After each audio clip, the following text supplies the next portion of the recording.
Internet, and welcome to episode number 265 of the Comic Watchers Show. He's Chad, I'm Matt. We love comics, and this is our show where we yak about them.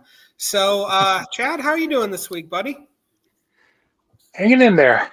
It's at least it's not raining. At least it's not raining. I think we can all say thank you for that. That maybe in California, I don't know. But with us this week is author Chuck Austen. He's here to talk about the third and final installment of his sci-fi western EDGEWORLD on Comixology. Hi, Chuck. How you doing? Hey, Matt. Good. How are you? Wonderful. Well, thank you. Greetings from Oklahoma. Oh. And for long-time viewers of the show, this is Chuck was last on 4 years ago. Wow. It has been that long. Crazy. We only got three seasons. Man, should have been more on it than that. It happens. You do tend to be a busy guy. Yeah, it's a little crazy. So where are you coming to us from tonight? I'm in Los Angeles area. Oh man. Okay. Is it sunny out there? At the moment, it still is. Yeah. Okay.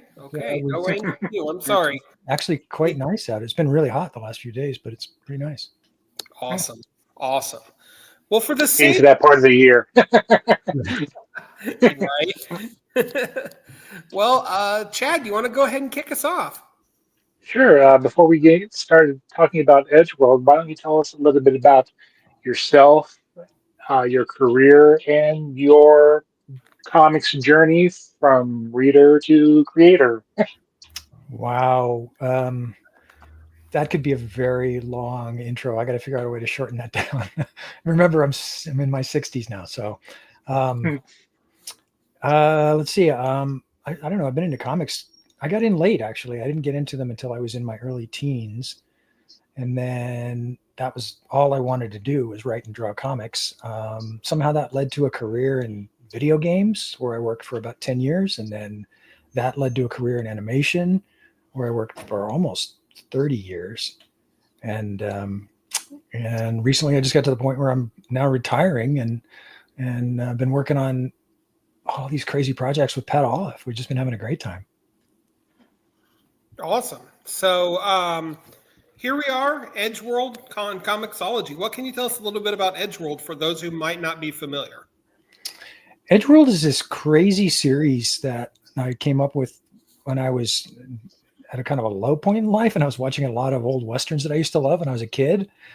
And it's a series. I was watching them and I thought, it'd be really cool if some of these ideas were moved forward into the outer space age. And then at some point I realized that maybe I should be the one who does it. So I sat down with this weird idea, and then Pat called me up one day and said, I'd really like to do something with you. So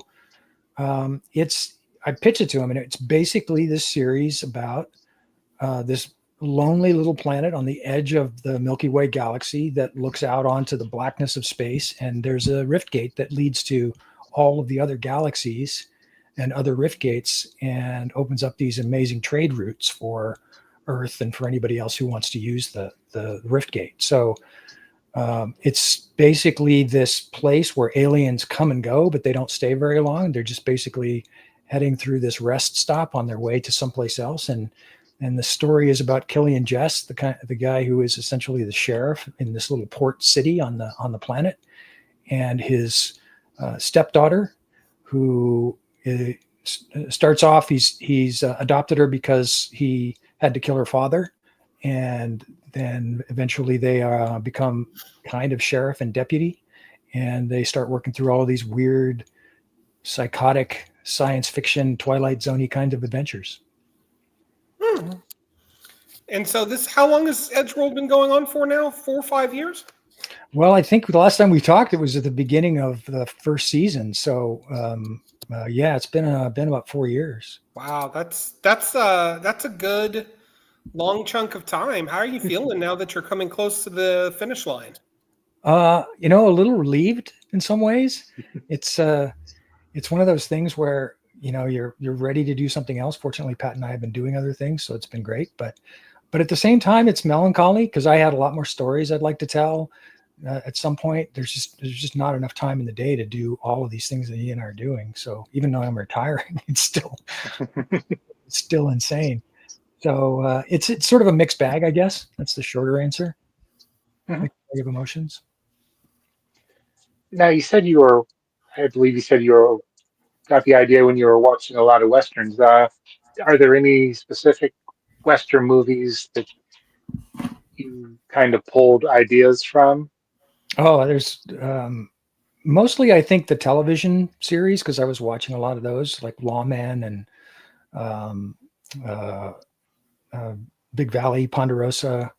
Um, Gunsmoke is a big influence. In a lot of ways, I took all of those things and I sort of played with those tropes when I went into doing this sort of science fiction version of it. So there's the gunslinger, there's the Undertaker, there's all of these other things that are a part of it, and then there's the like in Gunsmoke, there's the bar brothel where everybody hangs out, and a lot of the action takes place. Okay. I don't know how much they forwarded to you, but there's a lot of action in the Moonlight, the bar that comes up in the 14th issue. Excellent. Yeah. So from a creation standpoint, you said you're playing with a lot of archetypes. Do you find that advantageous because you can craft your own version of that archetype, or is it somewhat restraining because of its own nature?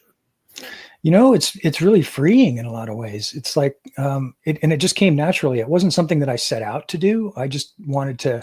I was looking at the Westerns and thinking of sort of the environment, the way a lot of them are sort of set up around a central family of characters that recurs, and the various exploits and adventures they get involved in. And some of the better ones that I liked, actually, sometimes the main story doesn't even happen to the central characters. They're just there as sort of a catalyst to go on. So it was kind of fun, actually, to take some of those old tropes and find a way to create a twist out of them. So it wasn't like I felt like I had to. It was just something that kind of came with the territory, and I had a great time running with it. Sure. What's your favorite trope that you got to play with? I think definitely so far the gunfighter, because we played with it in a way that nobody really expected, because he's not really coming in to shoot Killian. He has other ways that he's going to be killing him. So that's been the more recent one. That's why I was wondering if you guys if Pamela had forwarded you the issues, because the most recent one about the Undertaker it's by far my favorite so far. So EDGEWORLD is not your first foray into comic books, am I correct? Oh, no, definitely not. I had a career actually in the early 2000s for about 3 or 4 years, and then I left and went into animation full time. And I recently I've only come back to I guess if we talked 4 years ago, it's been about 5 years, because Pat and I worked on this for about a year before we sold it. And then since then we've sold 3 other projects, and I've sold one individual project that I've done, and so now it's definitely not my first foray. I've been around. I started off working with Alan Moore on Miracle Man. That was one of my first jobs, way back when. Yeah, I was the artist then. I was just the artist. So looking at your resume, though, I mean, you've written some heavy hitters: Justice League, X-Men, Avengers, of course, War Machine, whose prominence in the MCU makes him a much bigger catch these days than he maybe once was. But I mean, looking back, you've got a lot to be proud of. What prompted you to say, well, I think I'm going to go try other things now? Well, in a lot of ways, animation was the business that I was in. So at one point, there was a long hiatus, and I sent a sample off to Joe Quesada, and that was War Machine, the first 8 pages, I think, of the War Machine graphic novel. And he bought it and brought me in, and I started working for them. And my whole thought originally was that this will be something great to do while I'm on hiatus until animation starts up again. And it wound up being like a almost 4 year hiatus.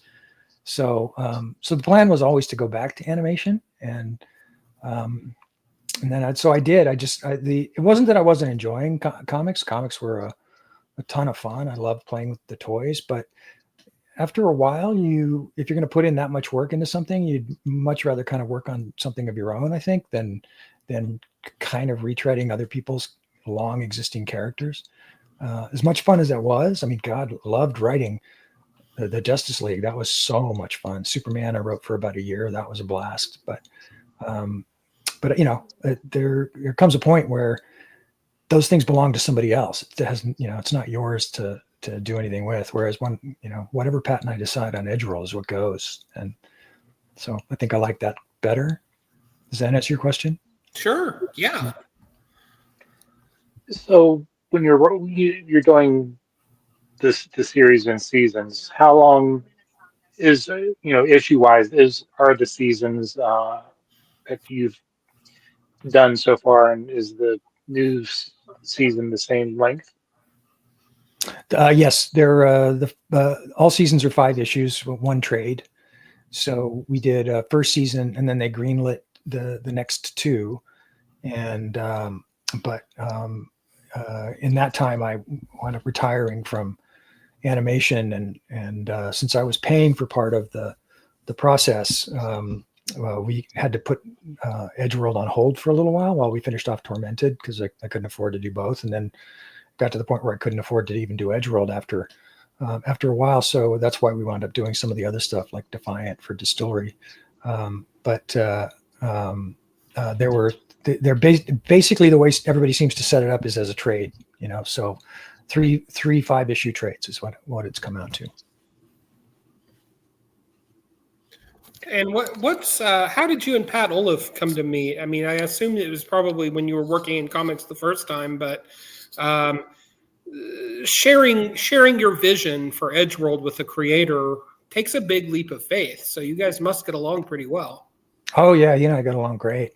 We met working on a series called The Call at Marvel. It was oh yeah, the spinning out of the 9/11 stuff. Yeah, correct. Yep, that was the spin out of that, and we did same thing. We did like 5-issue graphic novel that's released as individual issues, and it was the first time we'd ever worked together. And at first, I wasn't sure how it was going to go. He wasn't sure how it was going to go, but we bonded.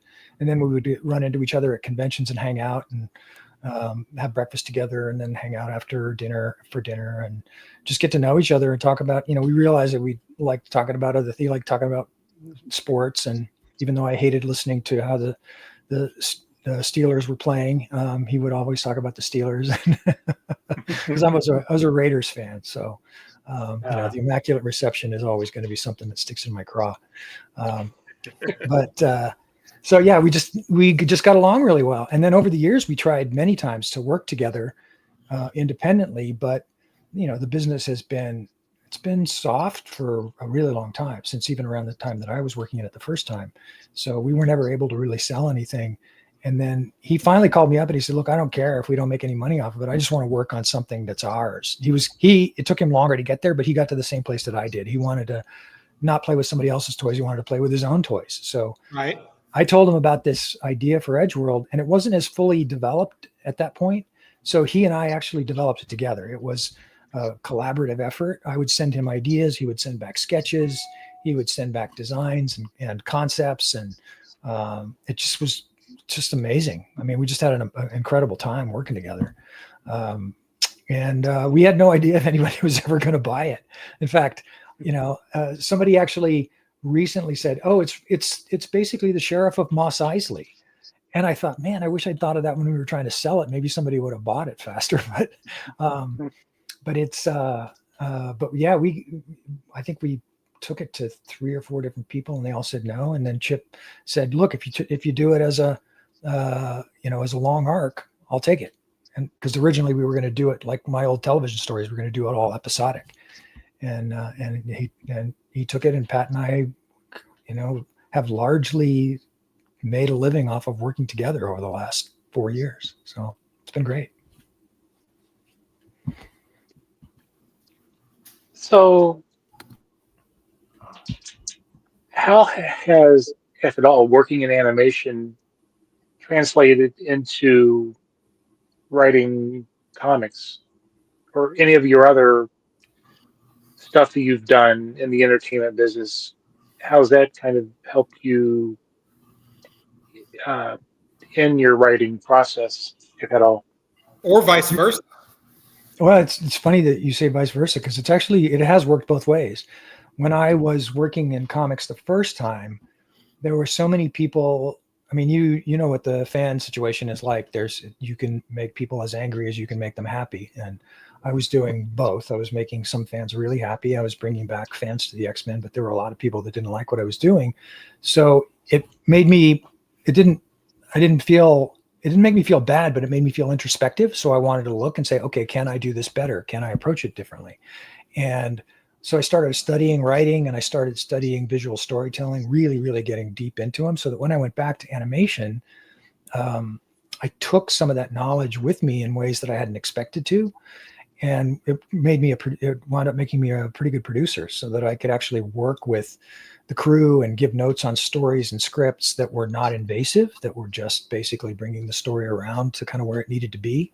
I worked on some great shows with some great creators like Brendan Hay on Croods and Noelle Stevenson. I think that's Nate now, on She-Ra and the Princesses of Power, and Scott Fellows on Rocky and Bullwinkle. And I was known for being able to really succinctly and quickly get to the story points that needed to be addressed, and the visuals, and the way that those things needed to be, the stories needed to be told in a visual way. And it worked. Made for a long, productive and fruitful career for me for quite a while in animation. And then when I came back to comics, I had learned even more about the process and about storytelling and about character, and I brought all that stuff with me when Pat and I started working together. And I'd even done some training videos for DreamWorks, teaching people how to do some of the stuff that I taught when I was working on a show. And so yeah, it absolutely informs the way I tell stories in comics, and it makes Pat really happy, because I give him a lot of space for visuals, and give him a lot of latitude, and I love what he does. It's a great collaborative effort on both our parts. So it's safe to say that your scripts are allow for a lot of artistic latitude. Well, Pat always has artistic latitude, but when I write them, if somebody were to read them cold, they might not realize that there's a lot of artistic latitude in there, because I write fairly detailed panel descriptions, less detailed as Pat and I have been working together longer, but I'll say, okay, this is an over the shoulder shot. We're looking on a 3 shot of such and such a character. This character is in the center, set up like a bowling pin composition. And so it's all there, but Pat has absolute latitude to change it if he's got a better idea. And a lot of times he does. He'll send stuff back. And that's kind of that's what I'm saying in some of that stuff that I brought back from animation, because that's what happens when you work in animation, is you give notes to a storyboard artist. And if they bring back something better, you don't crush their spirit and tell them to go away and draw it the way you said to. You roll with it. And Pat, Pat's great. He puts in little character moments. He puts in a whole bunch of stuff that isn't in the script. But yeah, he's got a lot of latitude. He's got all the latitude he wants to take. So who else is working with you guys on the creative team?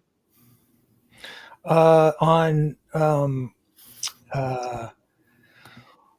EDGEWORLD, at the moment, it's actually Pat is working on Defiant for Distillery. So at the moment on EDGEWORLD, it's just me I'm doing the writing and the art, and Lee Loffridge is doing the colors. I'm actually doing the lettering too. But Jody Wynn was the letterer for the first 10 issues. And she's fantastic. I wish I could have her do the 5 issues that I'm working on, but this is just how it sort of worked out. But generally the team that we've had all the way through has been me, Pat, Jody, and Lee. Just pretty, like when we did the Tormented, it was all of us too. It's basically people we like working with and people we trust to do the job right. Again, it's the same kind of thing you do in animation. You bring people with you, or you form these little crews, and you want to keep working with them on different shows, but same people, just because you know them and you trust them and you know they're going to do a great job. So who are the antagonists antagonists in Edgeworld, or are there multiple ones? Oh, there's multiple ones, and I mean, if we had continued on with it, there would have been even more. But the main antagonists for the first series is there sort of this underlying threat in the background of the United Authority, which is the military force that combines multiple worlds, and they're the ones who took over the Rift Gate from the local population. And Killian used to be one of their soldiers.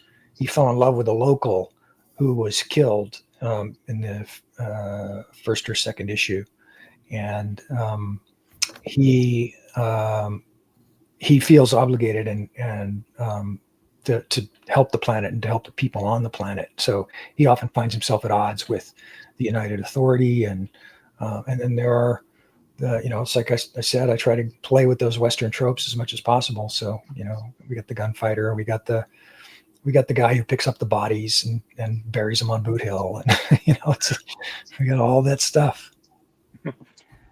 Now, is there a character that you wanted to develop more, but just didn't have the space to do so? Yeah, actually, all of them. I mean, because when Pat and I started, I wrote about between 15 and 17 scripts just because I couldn't stop writing the thing. I just loved it so much. And I didn't realize it, but I hadn't been really creative for a number of years. So it was really cathartic to sit down and write. So I had a lot of material for Pat to go through. So there's scripts that nobody's seen yet, but there's a character called Doc, Dr. Faraday, who is the local former UA physician who takes care of Killian when he gets shot. And she's got an entire backstory. And then there's Shay, the woman who runs the bar, the Moonlight. She's got a backstory. So I had hoped to eventually get into all that, and maybe I will someday. But at the moment, it's just sort of wrapping up that initial storyline, which I don't want to say too much about it because it'll spoil a lot of the stuff. Sure. How do you feel that the first 2 seasons of EDGEWORLD was received?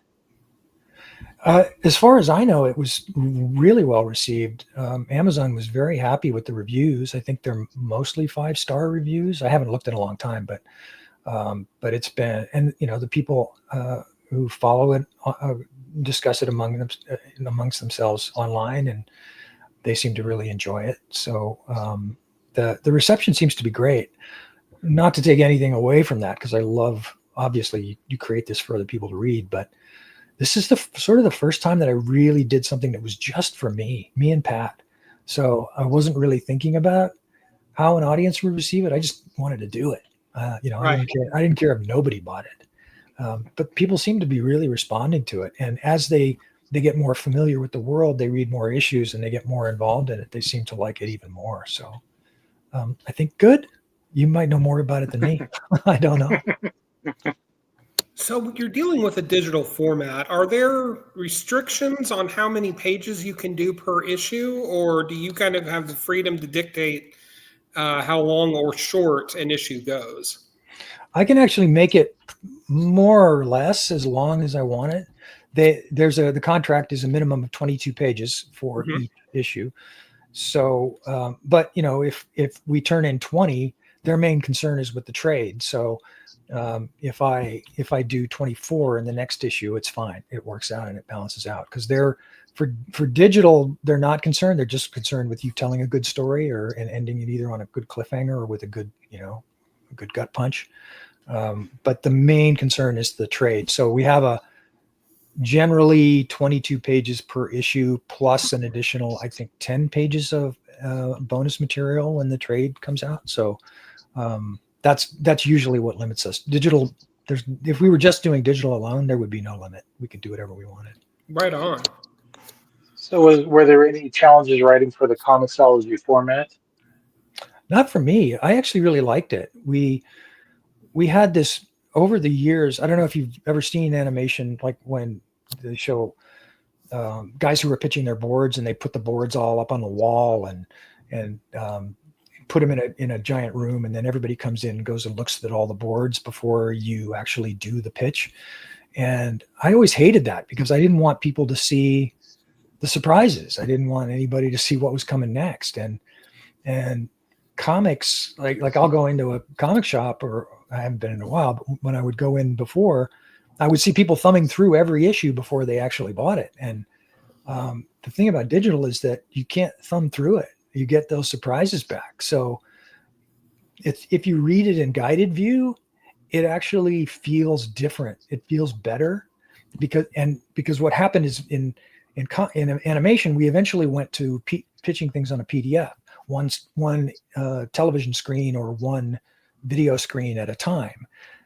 So that's kind of the way the guided view works, is one panel at a time. And so I was accustomed to setting up stories like that. And I really liked the idea that when we pitch stuff and for storyboards, we would get gasps or laughs or what have you, because people hadn't seen the boards beforehand. And it's the same thing with working in for Comixology. I love it. Most people don't read it in guided view, I think it's too bad. But from a storytelling standpoint, oh man, I think there's nothing better in comics than that digital guided view. And how? I mean, you've kind of mentioned the partnership with Comixology. How has that been working with them? And from the beginning of the series. They're honestly fantastic. They give no notes. I mean, they bought a series that was intended to be sort of an edgy, more adult series, and they've just basically, as long as we, I think, stay within general HBO taste guidelines, they're okay. So we have violence, and we have nudity, and we have in language and intense situations, and they just seem to love it. They seem to really like it, or I don't know, maybe they don't love it, but they never tell me to change anything. But they've been great. They're really supportive. They help me to get in touch with guys like you to talk about it, and they set up panels at comic book conventions, and they promote the book at Amazon, which is great. I mean, people, if they want to read a comic, the Comixology Amazon people do a great job of getting in front of their customers. So I have nothing bad to say about working for them. I mean, it's been really, really wonderful for me. I loved it. Sorry, I wish I could give you some terrible. No. Yes. What is the dirt? Need a man to know.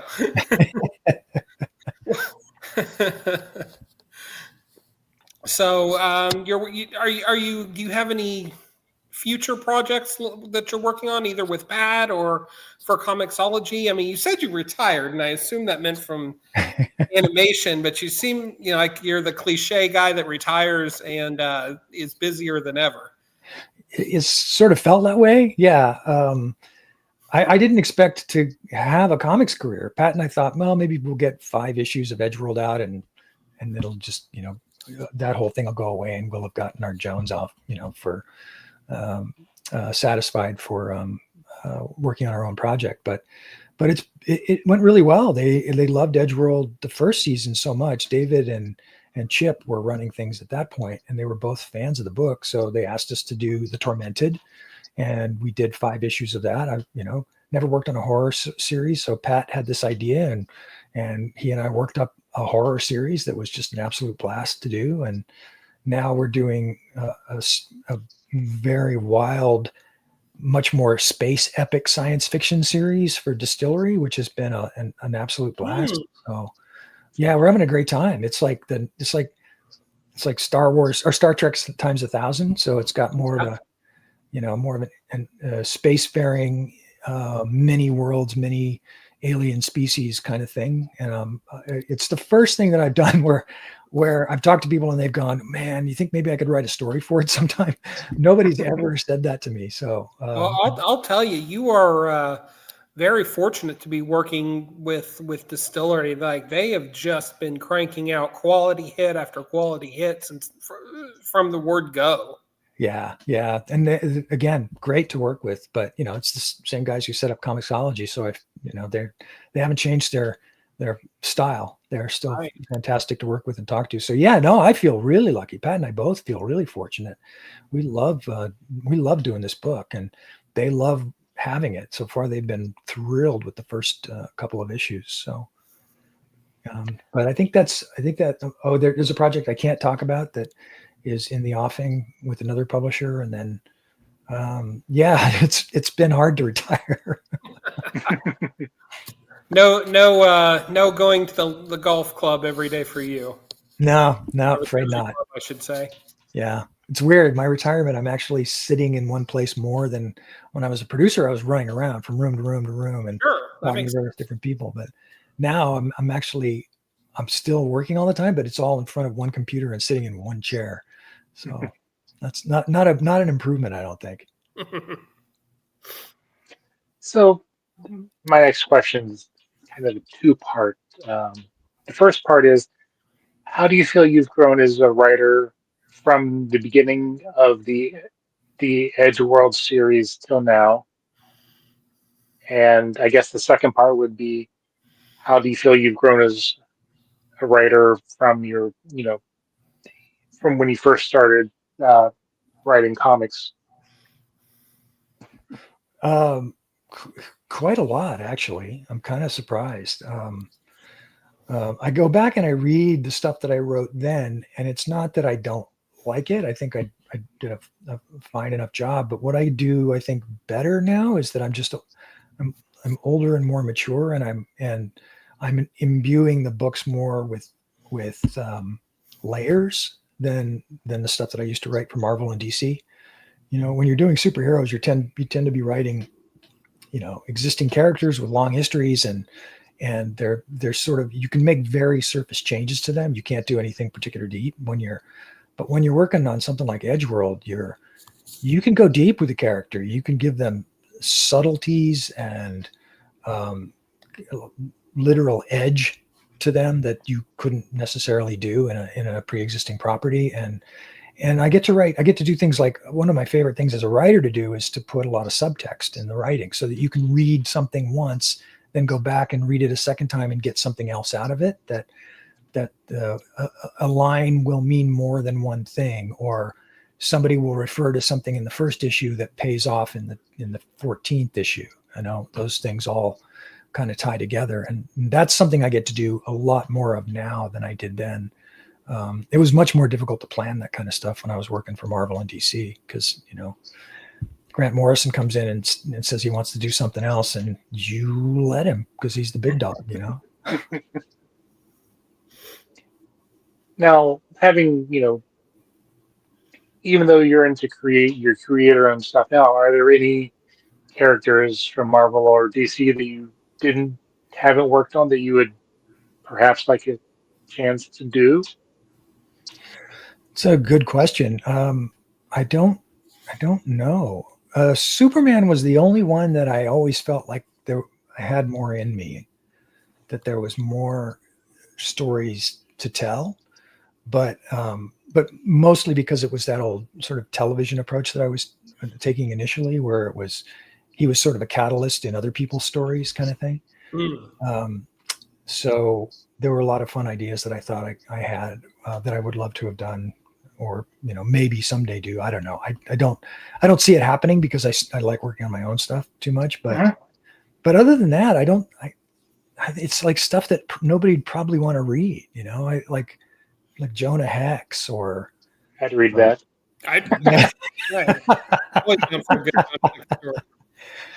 Well, I will do a Jonah Hex just for you guys. I'll do one for you. But yeah, I mean, some of the maybe something like Blackhawk. Actually, I had a Blackhawk pitch in there years ago, but it kind of got derailed. It didn't really go the way that I intended it to. It was heading much more in a War Machine kind of direction, where they were just like, they were high tech and badass war fighters around the world. But I guess those are the only ones that I can think of offhand. I love those old Westerns. I mean, it's not politically correct to like John Wayne, but I love those old John Wayne movies. I mean, it was the kind of thing that my grandmother and I and my grandfather and I used to sit and watch those things for hours. So I have very fond emotional memories attached to old Westerns. So yes, series like, Rawhide Kid or Two Gun Kid or I don't know, any of those old Western series, but Jonah Hex for sure. Yeah, I would love to do that. Was there any challenges bringing the sci-fi element or the Western element into the sci-fi story? I mean, yeah, I guess, or vice versa. The Actually, there wasn't. In some ways, toning down the kind of the Western side of it was the harder part, because I felt like sometimes I was leaning too much on the Western side of stuff. Like maybe I didn't want to do maybe I shouldn't do the tropes of like the gunfighter or the Undertaker or the woman who runs the bar, but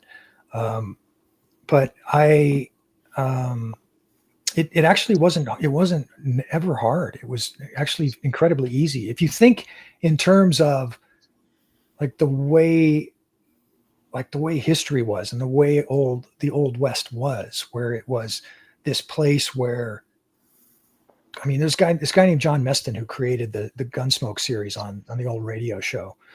He used to write these stories about these sociopaths that would just go out into the wilderness because they could just freely murder people out there and never get in trouble for it because it was just so lawless.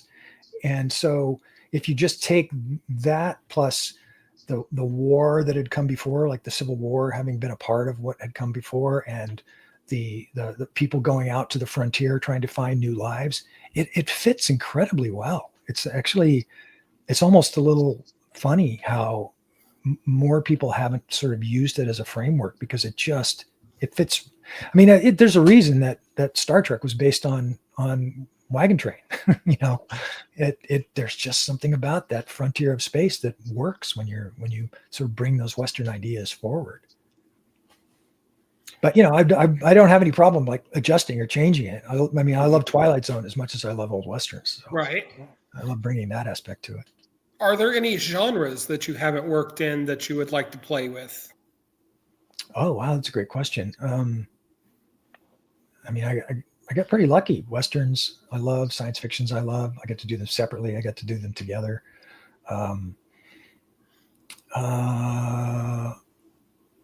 Actually, at one point we were developing EDGEWORLD as a TV series. It looked like it might get picked up as a TV series, and they were asking for the story that came before. They wanted to know how Killian fell in love with the woman on the planet and the war that came out of all of that.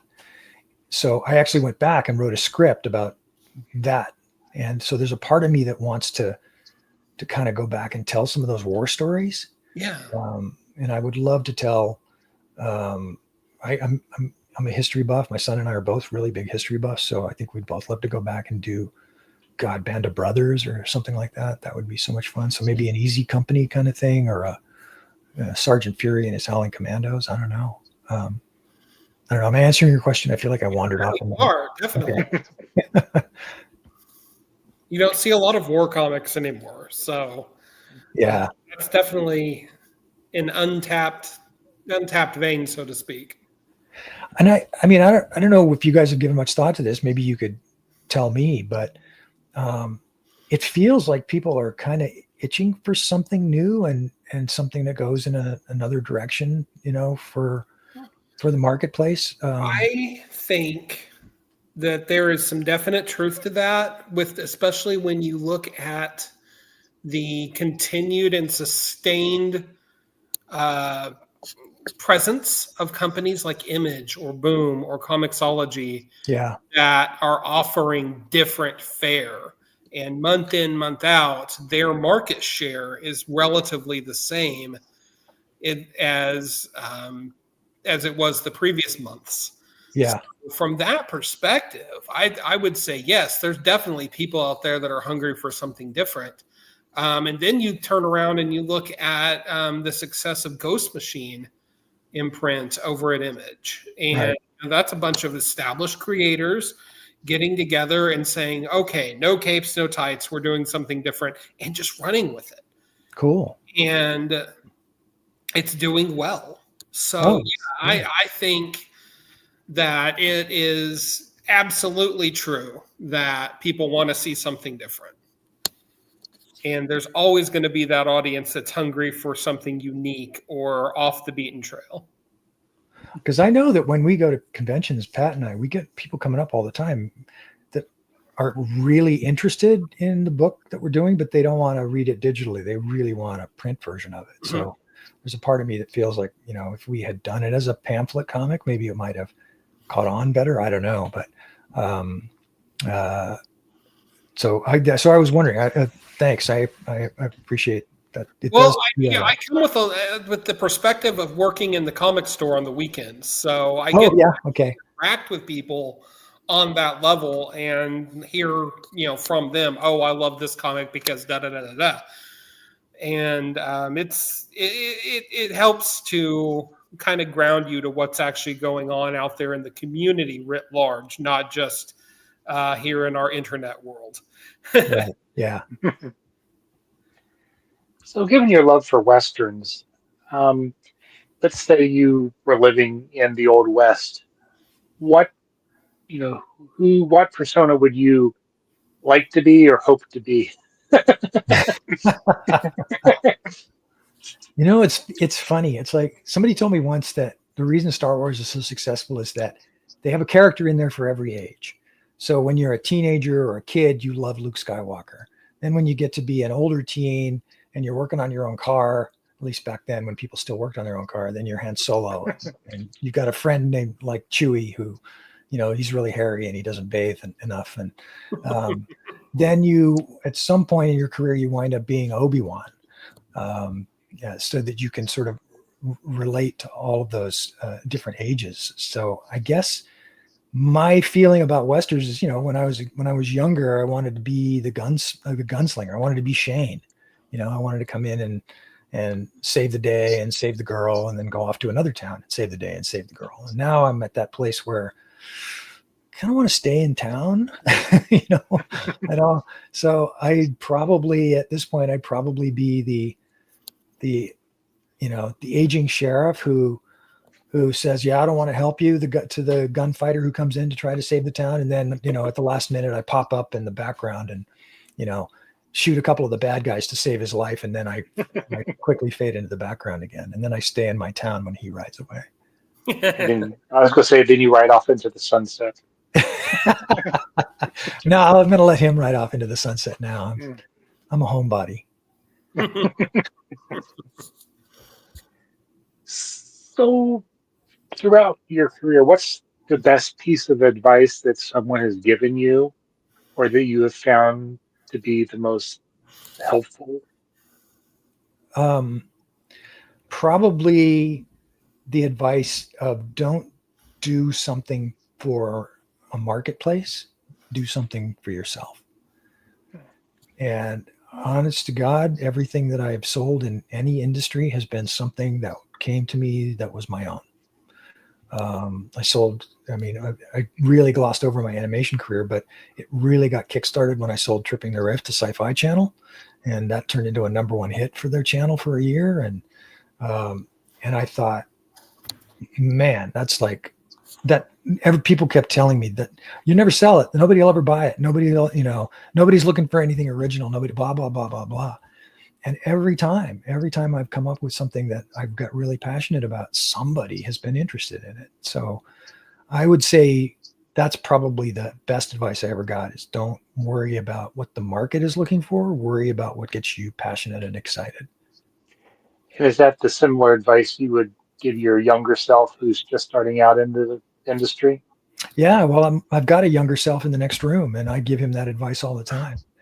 He's 21 years old and he's studying to do what I do in college right now. So excellent. Yeah. Excellent. Or what I used to do. So, Semi-do. I do. That's right. I'm gonna get a shirt that says "semi-do" on it. That's what I want. So, what has been who have been kind of the influential writers, be they comics, books, you know, any entertainment uh, format that has, kind of helped you become a better writer yourself? Oh, so many of them.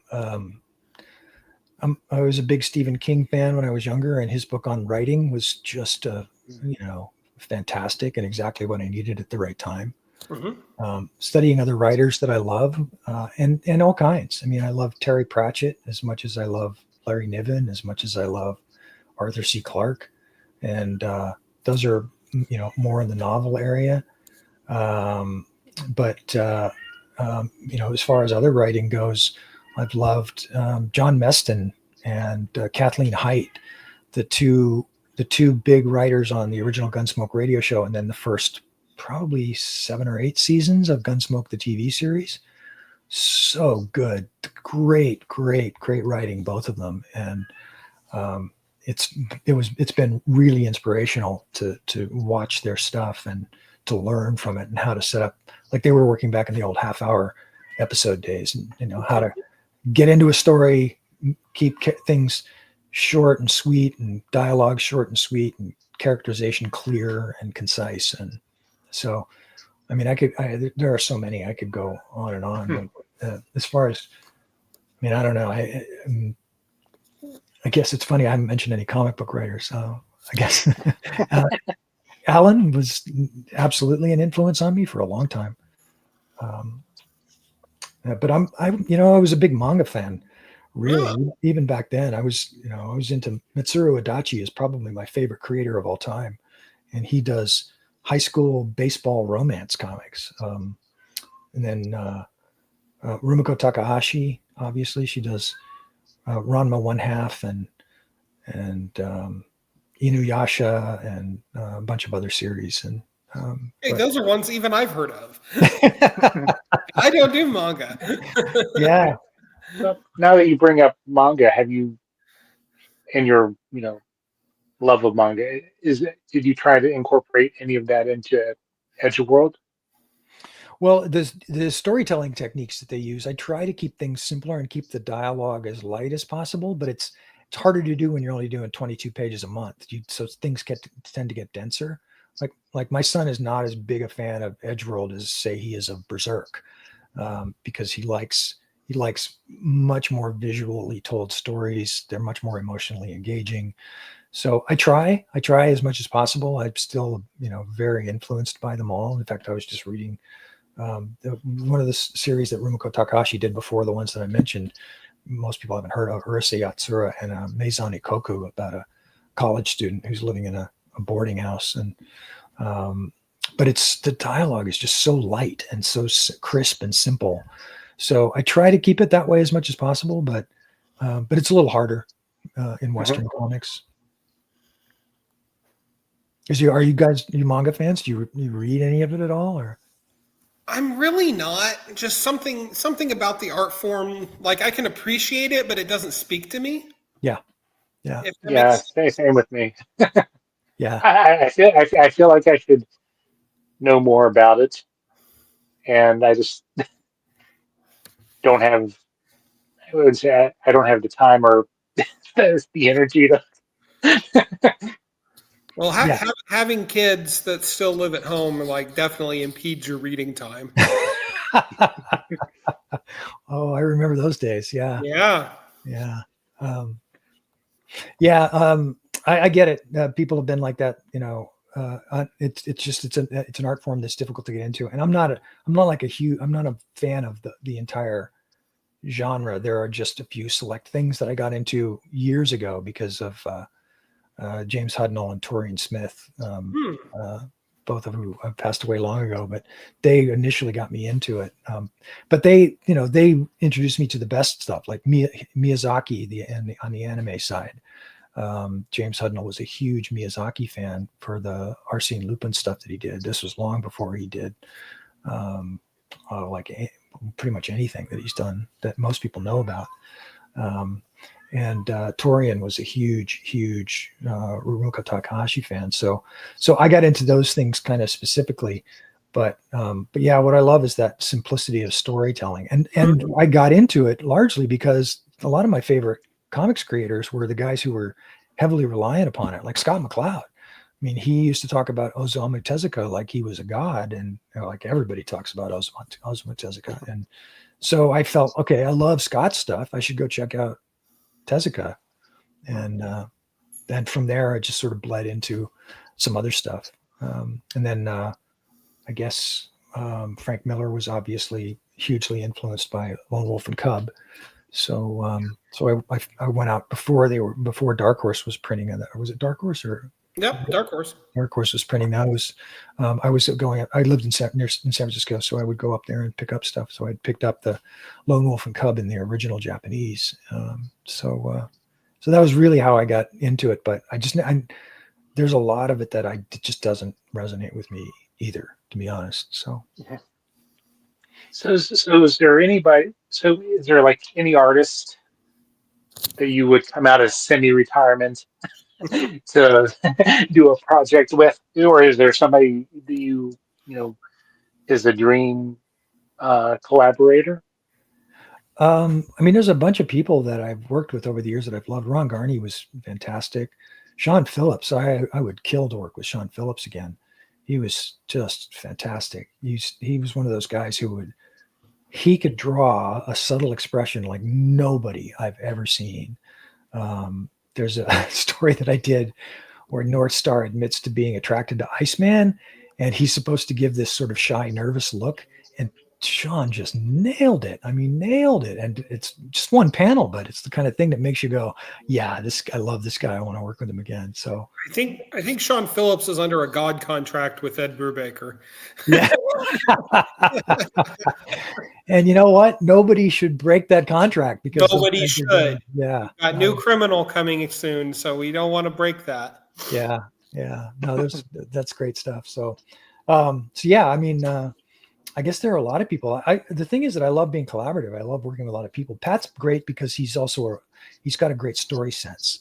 So he and I will bat stuff back and forth, or I'll send him a script and he'll say, this isn't really working because of X, Y, and Z, and he'll be right. So that's one of the reasons that I love working with him so much. But I don't know. I guess, I mean, I haven't been in a comic shop in a really long time, guys. Sorry, but I don't know a lot of the new guys that are out, but you named some really good artists, so yeah. Out nicely. Jamal Igle is great. I love him. He and I actually became friends before I'd even seen his artwork. He was sitting next to me at a con in Tampa, and I love that guy. He's so nice and just an amazing artist. So yeah, we just had him on a couple of episodes ago. Him a couple times now. Oh yeah, super nice guy. Yeah, I really like him. He's a great guy. Good family man. Right on. So as we kind of start to wind the hour down, I wonder if you look back at your comics writing career and your animation career, do you have anything that you'd look back on? It's like, oh man, I wish I'd done that differently or better. Oh, sure. Yeah, absolutely. There was this one issue I wrote of Witchblade. And when I wrote the script, I thought, damn, this is so good. This would make a great pilot for a TV series. And I read it about 4 or 5 years ago. I was still at DreamWorks at the time, so it would have been about 5 years ago, I guess. And it was awful. It didn't make any sense. I couldn't follow what it was that I was trying. I could see what I was trying to do, but I wasn't really accomplishing it. And so yeah, there are times when I go back and look at stuff and go, and then there's also the other flip side of it is you're working on somebody else's property. So you get this great idea to do something that's going to pay off in 10 issues. And then somebody else does something that completely blows your idea in another comic. And so you can't have that payoff. And then everybody's like, why didn't you have that payoff? Why'd you do this stupid thing in this issue? And then it doesn't, nothing comes of that. It's because, you're working in this shared continuity where somebody, you know, can tie your shoelaces together when you're not looking, and you just face plant. So yeah, there are a few things that I go back and look at, but there's some stuff that I go back and read and go, oh man, that was better than I remembered. So right, it all balances out. It does balance out. Yeah. Yeah. And honestly, there's, you know, you try, you do your best, but you know, I'm a baseball guy, so I know, you know, sometimes you get up to the plate and you whiff. And sometimes you get up there and you hit a home run, you know, it's just, you do your best every time. Yeah. Well, circle back to something you said earlier. I'm a real big believer that if you're writing for yourself, even if it seems like nobody else is going to like it, if your heart's in it, chances are somebody's going to pick up on that. Even if it's not the most original concept in the world, if you're taking the time to put yourself into it and your heart on your sleeve as you write, like somebody's going to pick up on that passion. Yeah, absolutely. Absolutely. And that's one of the reasons why I think that advice that I got was the best, because when you put a piece of yourself into it, it's like it becomes this mirror for other people to see themselves in their own situations. There's a line that I wrote in Defiant, and I really didn't think that much of it. But Pat, it just nailed him. It was one where the character he just keeps refusing to go on this mission and do this thing because he's afraid he's going to find out the worst possible news. And so the line I wrote was when somebody says, well, why won't you do it? And he says, because knowing ends hope. And Pat just thought, oh man, that thing just nailed me. That line just nailed me. So there are some lines that you're just sort of writing something that's personal and you don't expect it to hit somebody as hard as it does, but it does. I mean, they really feel that stuff. And so you're absolutely right. Absolutely right, Matt. That's why you put yourself into these things. So go off and write your own story. Yeah. Don't be scared to do it. No, don't. So, you know, kind of, again, as we're wrapping up, what would your elevator pitch be for EDGEWORLD, or what do you want to say about the series that you would hope that people know about it or take away from it? That's funny. People keep asking me about the elevator pitch, and I keep thinking I've got it, but it winds up being 2 paragraphs long. And that's too long. It's a long elevator ride. It is a long. It's 24th floor elevator ride. Yeah. Lots of people have pushed the buttons, so it's going to be a while. On a forgotten world where nobody does anything but stop to go to the bathroom on their way to someplace else, a man who is taking care of his stepdaughter because he killed her father and his best friend is doing his best to protect the people of the world. I don't know. I guess that's the best I got. And there's a lot of aliens and science fiction in it. That's a terrible. I was like, now you know why I haven't sold it to a TV yet. I'm terrible with the elevator pitch. Nah. Well, it's funny. You gotta go. I was just going to say, from what I've read of EDGEWORLD, I think it would work really well as like an audio, book type continuation if you had the chance to do that. It's funny. I actually I have the rights to do. I mean, I got all the rights back, but I have all the rights to do novels, and so I've actually been thinking about doing that and then doing some audiobooks to go with them. So it's a great idea, Chad. I should follow up on that. And maybe you can come up with an elevator pitch for me in the meantime. Sounds like a plan. Well, Chuck Austen, thank you very much for hanging out with us this evening. It's been a real pleasure talking to you. It was my pleasure. I really thank you guys for making the time. The book is EDGEWORLD, and season 3 is available right now on Comics. Or is it right now on Comixology, or is it coming soon? I think it's next week. Next week. Okay, I'm glad we clarified that. Coming next week to Comixology. Yep. 3rd and final season of EDGEWORLD. Yeah, and there's two. If anybody's curious and they only want to read print, there are 2 trade paperbacks from Dark Horse out right now. If you want them. Awesome. Go check them out. Go support your local comic book store for that. Chad? And you're welcome back anytime when you come out of semi-retirement and have something else you'd like to talk about. Yep. Thanks, guys. Really appreciate it. Thanks so much. All right. Yes, sir. Chad, who do we have next week? Well, we talked to the creative team behind Princess Guinevere and the Spirit Riders or something like that. But we're going to be talking about King Arthur, so we'll learn about the other Merlin. Yes, the other Merlin it is. Joe Carollo, yeah. Very sweet. All right. Well, folks, thank you for listening. Our guest this week has been Chuck Austen, and he's Chad. I'm Matt. We are the Comic Watchers, and this is our show. Thank you very much for listening. And as ever, the world might be a crappy place sometimes. It doesn't have to be. Get out there, do something good for your community. Get out there, support local art, support local music, support your local comic book store. Just don't be a dick. Thank you very much, and we'll see you next time.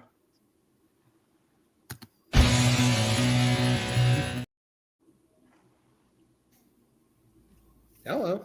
Such good advice. Don't be a dick.